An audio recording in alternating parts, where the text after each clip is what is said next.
Hello everyone. I'm thrilled today to have with me Professor Jackie Wolfe, who retired a few years ago. And Jackie was such a stalwart in the foundation of the school. She played a really important role that we're going to hear a little bit about. And we'll also hear a little bit about Jackie's time as graduate coordinator and some of the things she's been doing more recently. So Jackie, how are you? I'm very well, thank you, and hello to all of you.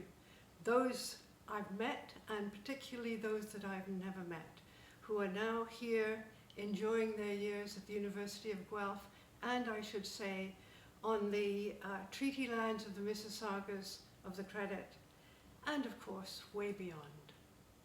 So I have to start with a little story of when I first met Jackie, and this goes back, well, I was an undergraduate student at the time. You were indeed. I have it written down here, yes. And I'm thinking I was probably in about second year of university, and it was in my brother's living room.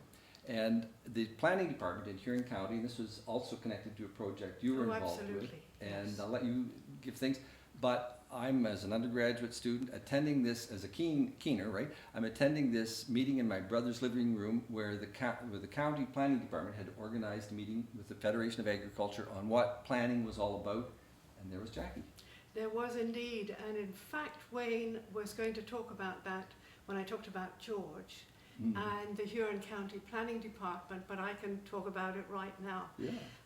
That was part of the sort of enhancement of the program that Gary Davidson and George had initiated, and were really pioneers in rural planning, really across certainly southern Ontario and really across Canada in terms of rural planning.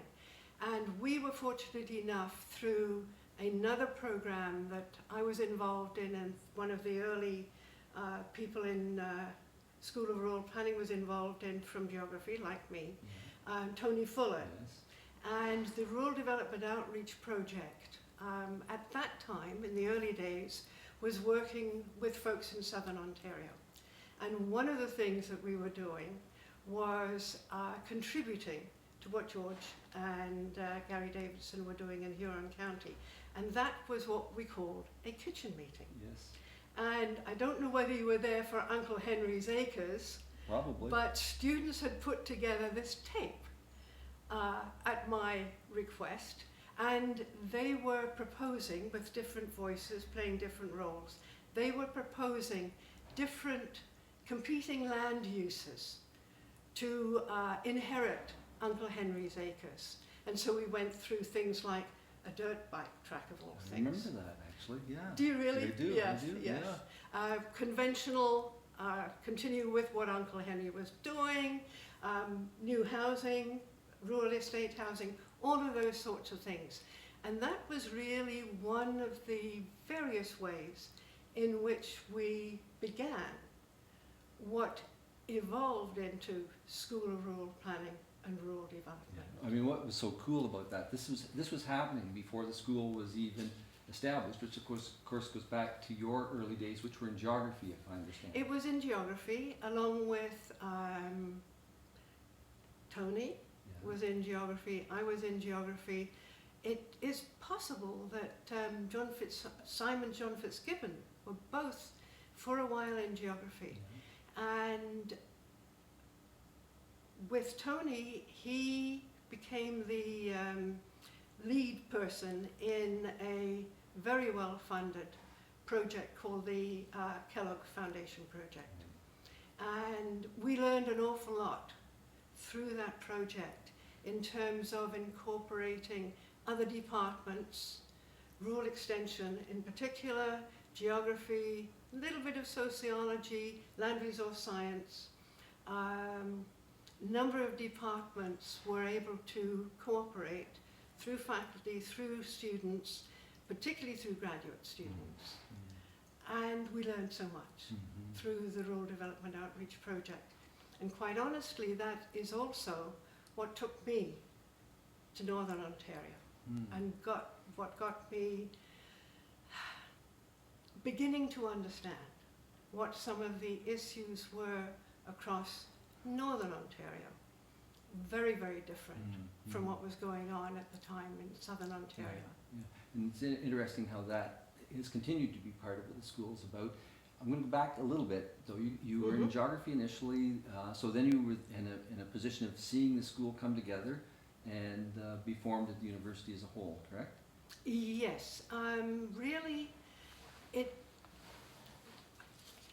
very start of the school evolved out of the Rural Development Outreach Project, and in 1981, I think, it was Mark Lapping was hired as director, and Mark, I got to talk about Mark. Please do.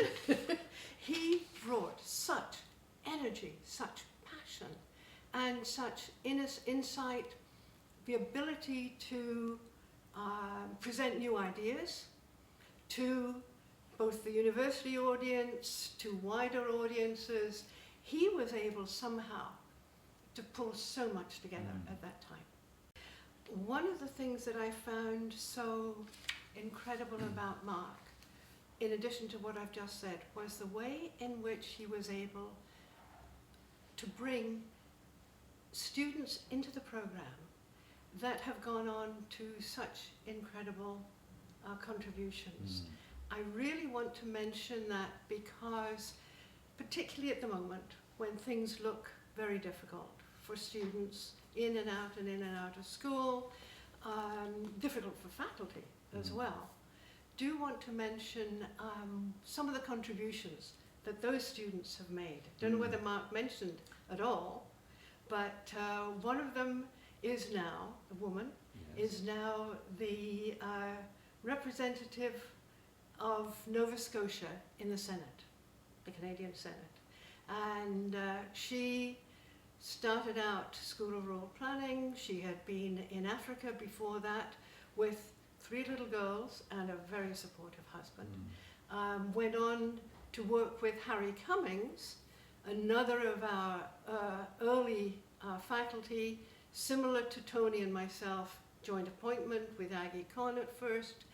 And I'd like to talk a little bit about Harry and his contributions as well in a minute. But anyways, she worked on graduation, went off to Sulawesi, Indonesia, again with these 3 little girls, and this very supportive husband, continued on in an incredible career. Was in a university in Nova Scotia for a long, long time. Now Canadian Senate. Another of our early women, along with several other students, I think, worked for World Vision, and she ended up director of a major set of programs. Another early-ish grad works with, I have to look at that, IDRC, and he's now in a very difficult and demanding role in Beirut. Yeah, he's with Global Affairs Canada in Beirut. So people have, made these incredible contributions, as you students already now in the program will do yourselves. Yeah, you will. It's interesting as you mentioned that, because I had a conversation earlier today. There's a conference going on that students have organized at the moment, and it's now called PLACE, which stands for, we have technical support here. PLACE stands for planning, anyway, I'm not sure, but it's called PLACE is the name of the conference anyway. Right. And this was just a mentoring session with current students from across the country, and there was a question to me, how has the profession changed over my experience? And the 2 words that came to mind was gender and diversity.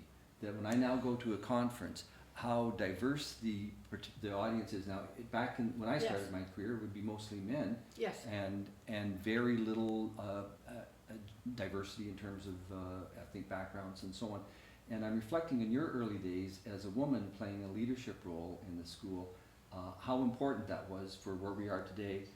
Those are great insights so far, Jackie. I'm sure you want to offer some more comments maybe about some of the other initial faculty. And I know you mentioned Mark. Well, I'd like to say another bit about Mark. One of the things that I remember particularly was his role in bringing a few, what we learned, as I learned, because he was kind enough to let me know, were some rather troubled young people into our program.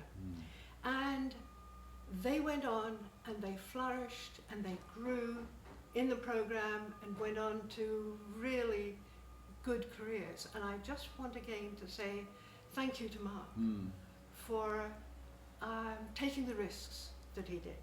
Huh. Yeah.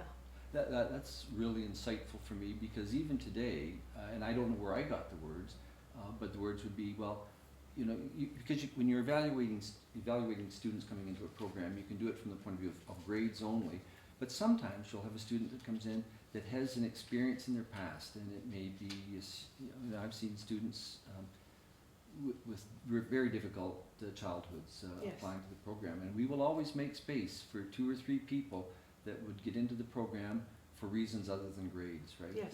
And that sounds like that legacy. Yes. I didn't realize where it came from. I've had people say that to me, but obviously it goes back Yes. to those early days. Yes, I think it was a special contribution that a school that doesn't only evaluate people on the basis of their immediate past achievements. Yeah. Very, very important. Yeah. Yeah.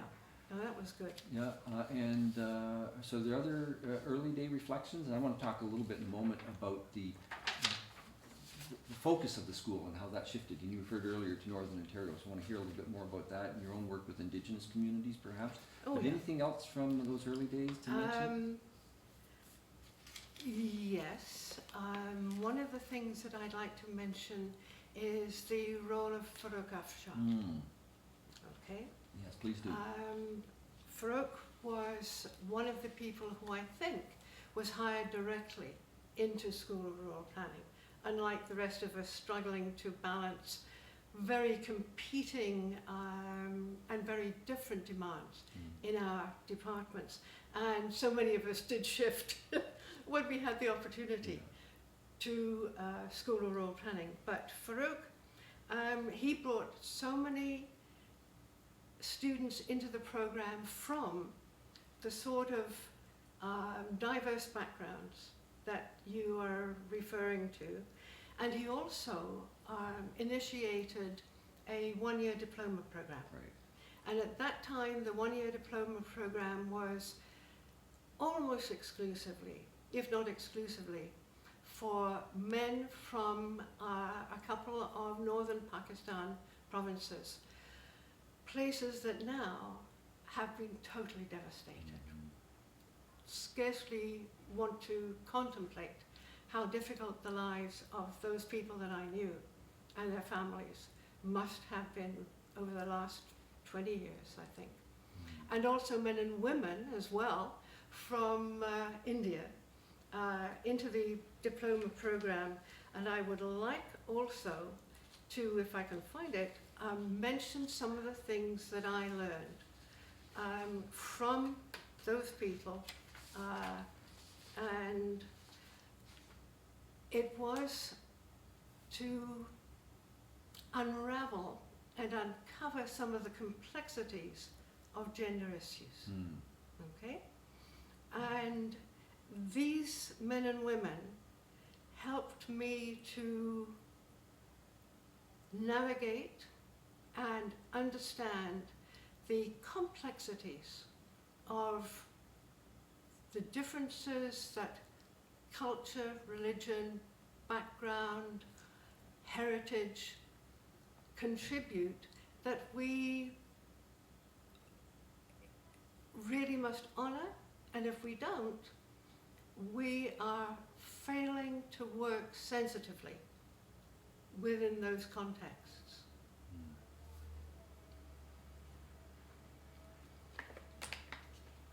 Another that I find very fascinating, given diversity,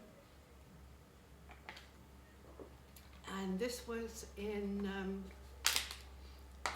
both the gender course that I was teaching and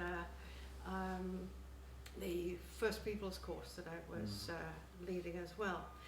And that was to challenge the conventional male-female categories. And we had 1 or 2 students who said, this is simplistic. And it doesn't really match up with the full and complex gender spectrum. And I thought from, it must be 30 years ago, that those insights certainly were valuable to me, and I hope they're part of what the School of Rural Planning and Development, in its new names, do today. I really hope that's the case. Indeed, you'll be pleased to know Sylvia Serper is now teaching a course in gender and planning, which is Yes. great to see, and Professor Sherry Longboat is teaching Yes. 2 courses in Indigenous community Yes, issues. So yes, which is fabulous. hopefully Yes. we're doing okay. Yes, yes. Those were the ones that I enjoyed and felt most passionately about, so I'm delighted that that is continuing. I would hate to see it, and I would like to talk a bit more about it Sure. too. But I'd like to also to talk about what I learned from the students, and particularly one student from quite a interesting, difficult, troubled reserve. And I used to invite incoming students to my shabby little cottage out on Stone Road during the very first week of their being there, and would always have a big pot of spaghetti sauce simmering on the stove and a pot of water for the spaghetti, and I would invite students to talk a little bit about themselves, okay?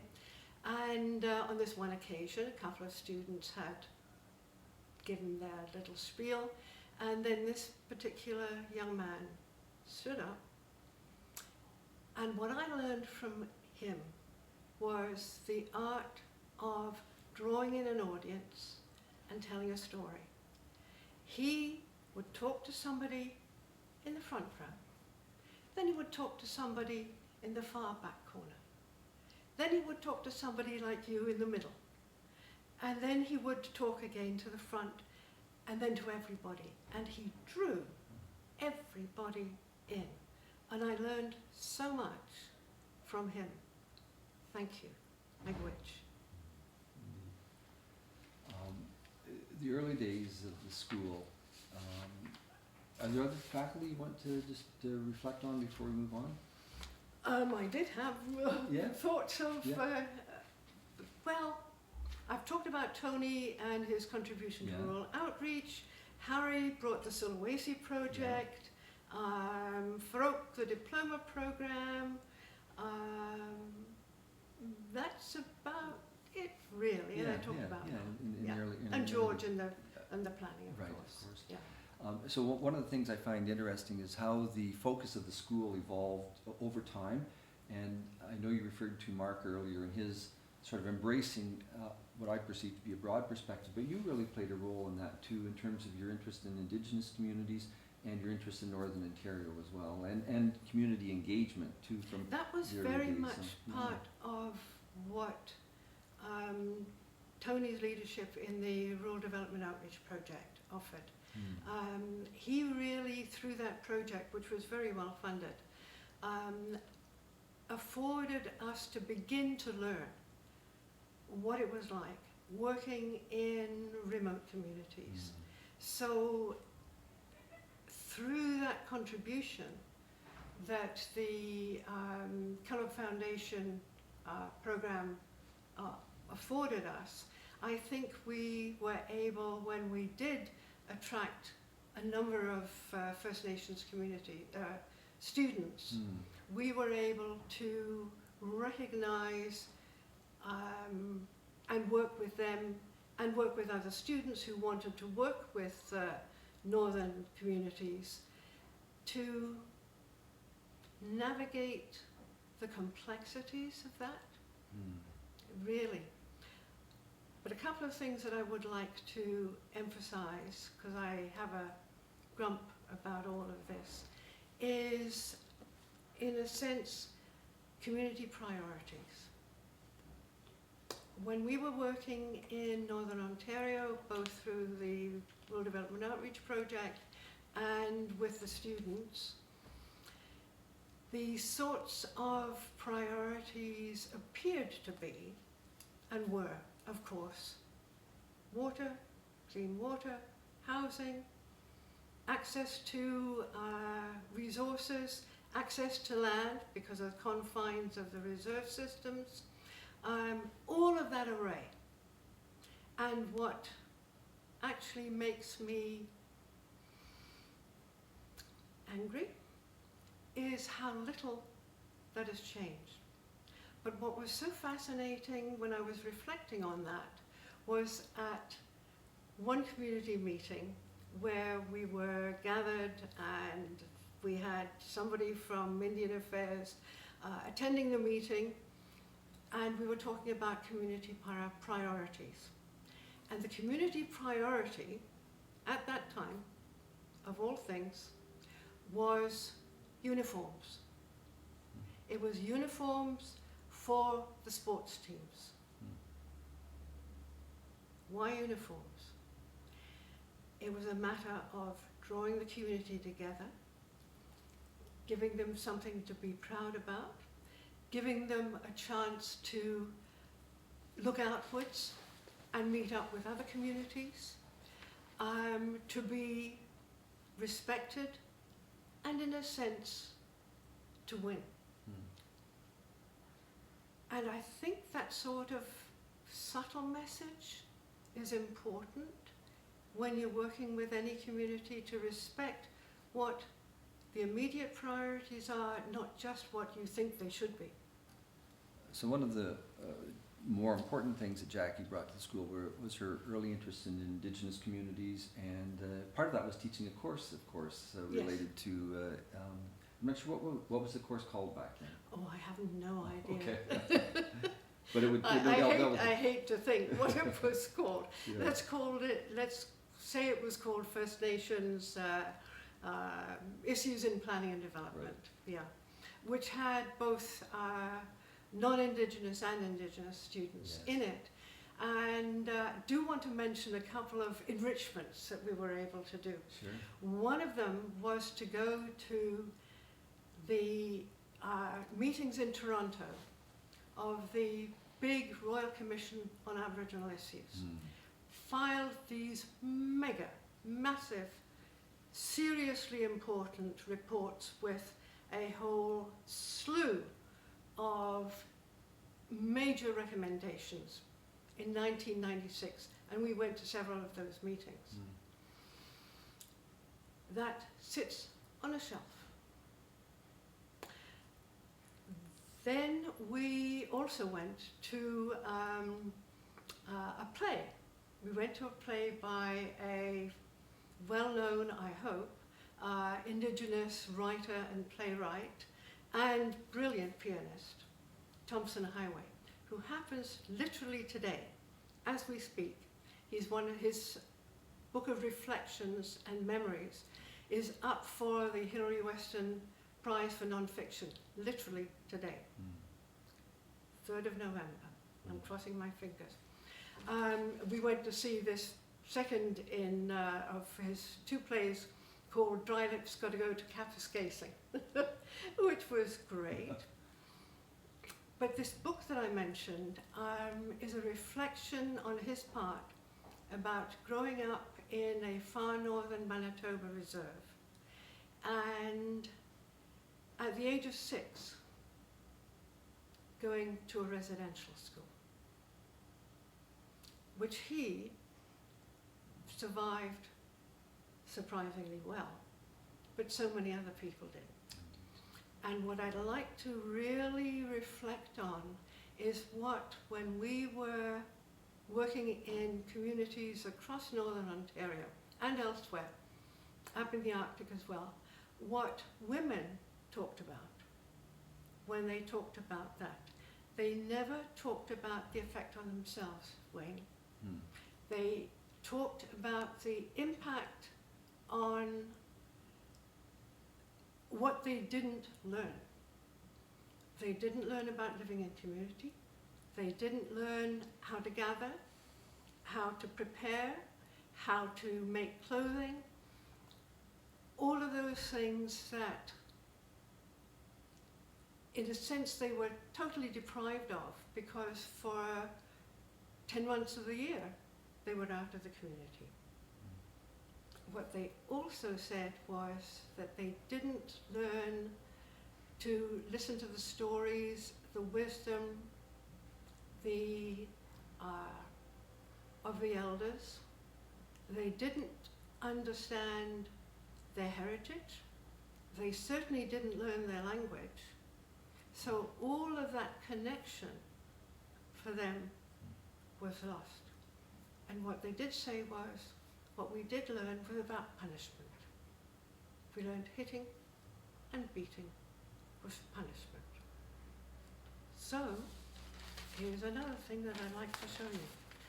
That is 2008 apology for the residential school system. Take a look at that, 2008. If I might, Jackie, folks may or may not be able to have read it. The headline says, I'll just read that out loud. "We are sorry for failing them so profoundly," and that's from Harper. Stephen Harper, 2008. And we are still apologizing. Makes me grumpy. Of course, not only was Jackie an important contributor in terms of her working with students, and this is also working with students, but it's the research side of what you did. And you did so much work with Indigenous communities, including work in Australia, where I think you continue to have a strong interest. Yes, I did. I should say I had been working there for several years. And one of the neat things was, after working there for several years, and I would go back, I'd had a sabbatical there, then I would go back for a while in most summers.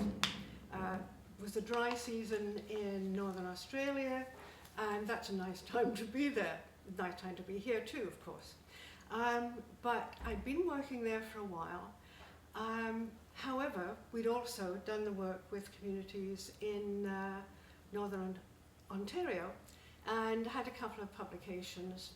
And I got a phone call all the way from Australia, from Cairns, Queensland. And this voice said, I'm with the NATSIG, which is Aboriginal Torres Straits Islanders office in Cairns, Australia, and we have been told that we have to do community and regional planning. And I can't find anything about it anywhere at all, except a couple of articles that you'd written. Can you help us? And so I sent off a huge array of materials to this young man, and I said, well, it so happens that I'm coming through Cairns, because that's the way I always went to Australia. I'll be in Cairns, in a few months. As a consequence of that, I stopped the research and writing that I had been doing, and for the next 3 years, first was trying to assist these folks in far north Queensland with this project. They became the ones who knew how to do it, and lo and behold, they got sucked into going to Canberra to lead the whole program. And towards the end of my time in Australia, I was then also sucked to go to Canberra and to write an evaluation of the two programs. So that was part of it. But it meant that the research that I'd been doing got popped into a huge box. And back would have been Christmas of 2016 or 17, I think. I happened to open this box and found this huge array of materials, all about a couple of small communities in Northern Australia. And I'd like to speak a little bit about what that was like as well. Okay? Please do. Yeah. Okay.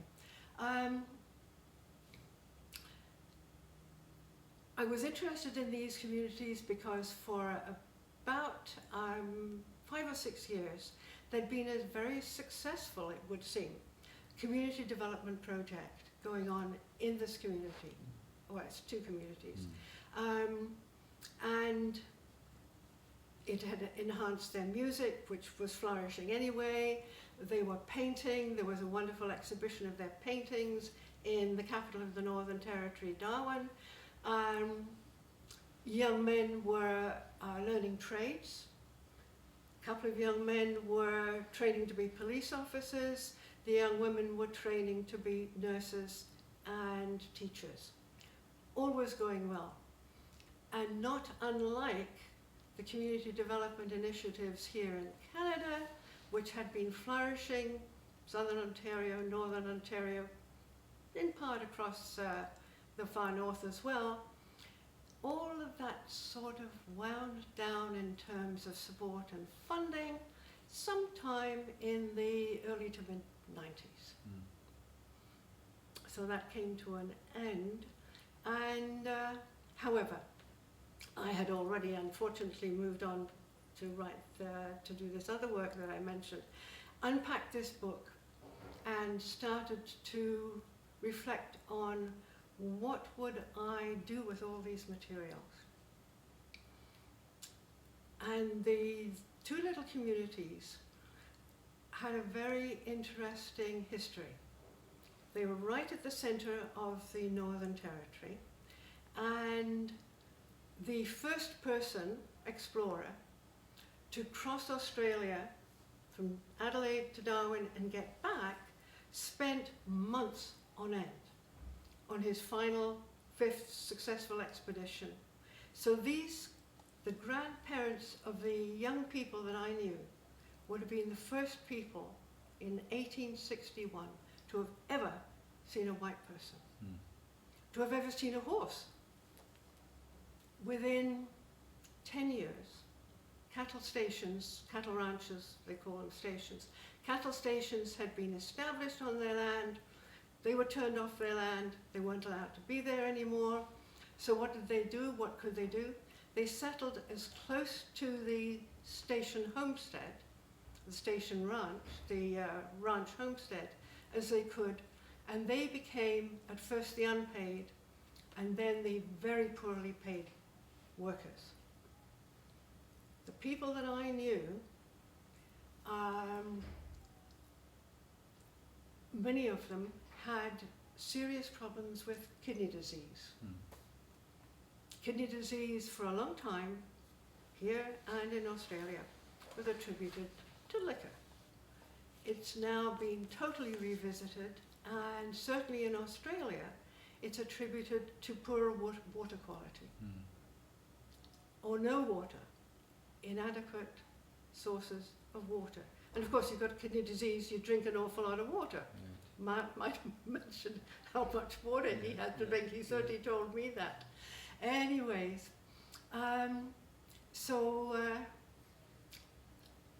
they sent in, I think it was 1961, these people who couldn't read or write.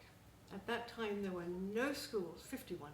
There were no schools for Aboriginal people at all. Unlike here, and the residential school system there was only for, in quotes, part Aboriginal children who were hauled away. But for the Aboriginal communities scattered across the north and elsewhere, there were no schools at all. Anyways, they sent a petition, signed their names with a cross, to the administrator in Darwin, capital of the Northern Territory, asking for a closer water source. Could they please have a tap on a water source so they didn't have to carry water 1.5 miles? A little bit later, they tried to send their children, the school had opened in their little town, and they tried to send the children to school. Outrage. Just the whole, not just the community, it spread across the territory, spread across the whole country. It was the first attempt at integration of a school. These are brave people, my friends there. Yeah. And then, if this isn't enough, they asked for equal pay. The stock workers, the people who worked on the cattle ranches, they asked, not unreasonably, that they should be paid the same as the white fellas working on the stations. The cattle station owners said no. Even the government said, yes, but you've got to wait for 3 years because the industry's got to adapt. So they went on strike. They never could go back. And that's how my friends ended up in these two little, very poorly serviced wee towns. And that's what I wrote about. So That's your recent book? it's called Crossed Tracks. Oh. Crossed Tracks on Nguramala. Ownership and dispossession, requests and resilience. Because that's That's my fantastic. friends. And that literally flows out of that box of materials that That you all came out of the box of material. you set aside. What was also really neat was eventually I've hawked it around. I sent off drafts to people in the Northern Territory for their feedback and corrections, which I got very useful stuff back from them. Worked it all again, sent it off again, and got it accepted by the Historical Society of the Northern Territory, who very kindly helped me with a book launch. Now, most people did their book launches in the main city, Darwin. Not me, not us. We had to go down to the little community, and the book launch was hosted by the school. Really, really neat. And as an attraction, it says book launch and sausage sizzle.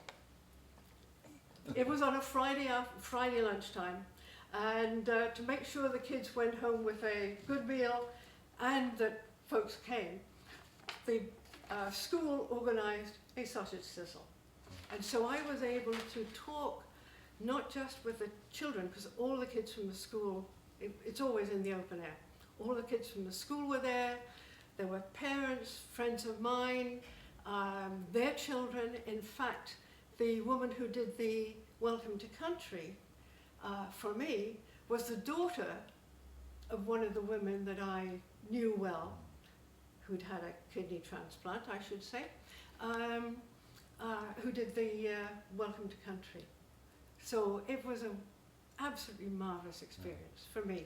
And then I was going to go back, do some talks, and COVID intervened. I'm just captured by the picture on that, which is just for folks to get an appreciation of the landscape, which is is how dry it is. I mean, obviously it's in northern Australia, but see how, in the back, how the line of the landscape is so extraordinarily flat. yeah. And anthills, sparse, and then as soon as it rains, in the wet season, it is green as can be, and you can't get through it. In the dry season, it gets yellower and yellower and yellower, and if you're not careful, it burns. Right. Which the Aboriginal people used to manage, and of course now, more often than not, a bit like here, the wildfires flare up, and then they become virtually unmanageable. Yeah, very tricky. So as we reflect back on 40 years, it has been 40 years since the program's been in existence, and of course many students have gone through the program. So what would your comment be if I was to ask you the question, what has the last 40 years meant? For me, it has meant, of the years that I spent with US RPD and ZRED, sort of, Yeah. Such an opportunity to work with great people, to work with faculty, to work with students, and particularly to work with people across Canada's north, to get to know them. I was fortunate enough to work in Northern Australia, across many parts of Northern Australia as well, and to continue to sustain those contacts and those friendships. I think that that is particularly important. Apart from that, I really think that that reflection should be done by students who pass through the program, Wayne, absolutely. rather than me. Well, it is just on that though. It is to acknowledge. I don't know how many alumni we would have now, but we're probably 40 years at 20 to 30 students per year, as we have 1,000 alumni out there. Yes. And I know you referred earlier to some of the remarkable accomplishments that some of those alumni. And those are just one or two. Yeah, exactly. Yeah. And every and one they're of everywhere. Those. Yeah. Every one of those. Poke a stick and you'll find them. And every one of them has a story. Yes. Of their so if you can engagement here. find them, ask them. Indeed. Rather than asking old fogies like me. Well, I think that's a fantastic comment, though, which is to invite people that happen to be listening to the video, send us your story. I mean, it's hard to reach out to 1,000. Yes. But it has always been a hallmark of the school of wanting to hear from people, so please do that. If we were to look to the next 40 years, and this is a crystal ball that none of us can really control, but if we were to think about the next 40 years, I'm not even sure how to ask the question. I mean, there are issues that we face as a species, right? But there's also process kinds of issues, and there's politics. Do you have any words of advice that you might offer to incoming students as we look to the future? I wouldn't have any advice to incoming students particularly, except a little bit. Yes. Wayne, I would say I can scarcely think of the next 2 or 3 years. At over 80, that's how things get a bit confined. They do. You're not there yet, lucky you. But I do have some thoughts to share. And they're about the incredible, monumental innovations that have changed the world, essentially from the time we started rolling a rock and it became a wheel, and it became engines, and it became planes, and then we had sail, and we had clocks, which enabled us to communicate, actually to travel, because you needed clocks at that time to know where you were, compasses, and then all of the things in long-distance communication and connection, and now we don't have to move from our armchairs to connect. These are such monumental changes. And then, of course, we developed a lot of bad stuff. Okay? We knew how to hurl the rocks rather than just to roll them around, make gunpowder, split and fuse the atoms, all of those sorts of things. And along the way, we've also been changing the climate too. So innovation that we talked about continues to bring us closer together, and it also pulls us apart, even threatens in a sense to do big, big damage. So what can one say? I think we all, you all, have a responsibility, even though these technologies are doing all of these good and bad things, to recognize that even those things change, as we've been talking about, somehow things seem to repeat themselves. Some things get solved, some things never do, apparently.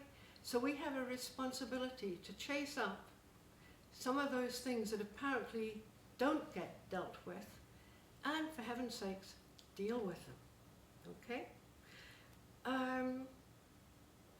The other, I think, is to cherish the lessons that you learn here and that you learn in your connections and beyond, and apply them. Enjoy yourself while you're doing it, okay? Do your best to enjoy it. I know it's stressful, particularly over the last 2 years. Particularly it's just stressful. I'm lucky to have been retired. I can just put in a mask, go shopping once or twice a week, don't have to worry about my kids particularly, their kids a bit.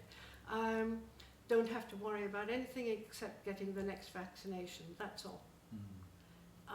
But you folks, you do, and you have, in a sense, I think of it, just keep pushing the wheel around, okay?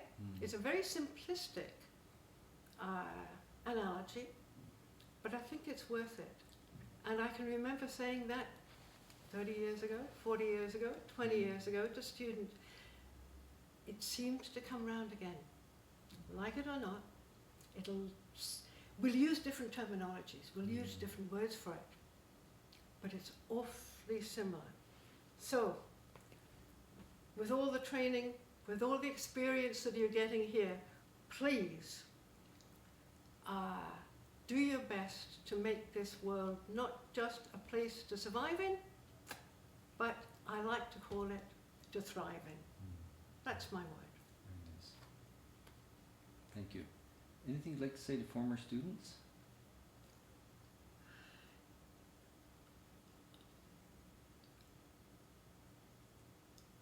My heart goes out to you, wherever you may be. You taught me so very much. I really want to thank you for everything that I learned from you. Thank you. Miigwech. Thank you, Jackie. It's been an absolute pleasure to spend some time with you this afternoon and to talk about some of your experiences and value in folks reflecting on those experiences, whether it be to keep pushing the wheel, but to keep making sure that we keep our focus on those things that are important. You've raised examples of things that should have been dealt with decades ago that haven't been. Yes. And Yeah. with fortitude, we'll keep working at it. And do it with joy. Indeed. Thank If you you again. can. Thank you.